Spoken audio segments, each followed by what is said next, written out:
আপনি কি জানেন একটা পিন ভুল লাগার জন্য কত বড় ক্ষতি হতে পারে? তো বন্ধুরা, 10 জনের মধ্যে কিন্তু 9 জনই এই ভুলটা করে থাকে। তো একটা জিনিস আপনারা লক্ষ্য রাখবেন, অনেক ট্র্যাক্টরেবল আছে এই টপলিং এর পিনটা, রোটারের যে টপলিং এর পিনটা হয় বাইরের দিকে, এই পিনটা কিন্তু এটা ভুল লাগিয়ে রাখে। তো এই কাস্টমারটা কিন্তু ভুল লাগিয়ে রেখেছে।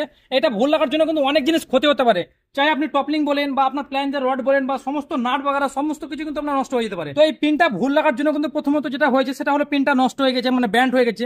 হয়তো ক্যামেরাতে বুঝতে পারছেন কি জানি না, এটা তখন ব্যান্ড হয়ে গেছে। তো যখনই পিনটাকে এই জায়গা কাস্টমার ঢুকাচ্ছে তখন এই যে দেখতে পাচ্ছেন এত বড় একটা ফুটোতে কিন্তু এই যে পিনটা এই জায়গাটা কিন্তু এই যে কাঁপুনি হচ্ছে জায়গাটা। তো যখন এই জায়গাটা ভাইব্রেট হবে তখন কিন্তু টপলিং এর থ্রেডগুলো অল্প দিনের মধ্যে নষ্ট হয়ে যাবে। আরো অনেক কিছু আছে যে খুব অল্প দিনের মধ্যে নষ্ট হয়ে যাবে এটা ভুল লাগার জন্য। শুধু পিনটা বলে না, সমস্ত কিছু কিন্তু এটা নষ্ট হয়ে যাবে।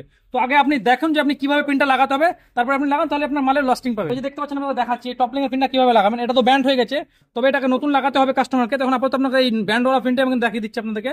তো এই যে দেখতে পাচ্ছেন পাতলা দিক আর মোটা দিকে, এই মোটা দিকটা কিন্তু সবসময় এই দিক থেকে ঢুকবে। তো অনেকে এই ভুলটা করে কিন্তু জানে না যারা, তো তাদের জন্যই বলছি। এই যে মোটা দিকটা দেখছেন এইভাবে ঢুকবে পিনটা, প্রথমে এইভাবে ঢুকাবেন। তো তারপর এই আরেকটা জিনিস দেখাচ্ছি বাইরে, এই যে দেখতে পাচ্ছেন এই জায়গাটা কিন্তু এইভাবে থাকবে, একদম এইভাবে টাইট ফিটিং থাকবে। তাহলে কিন্তু আপনার অনেকদিন লাস্টিং পাবেন, চাই পিন বলেন বা টপলিং বলেন সমস্ত কিছুই।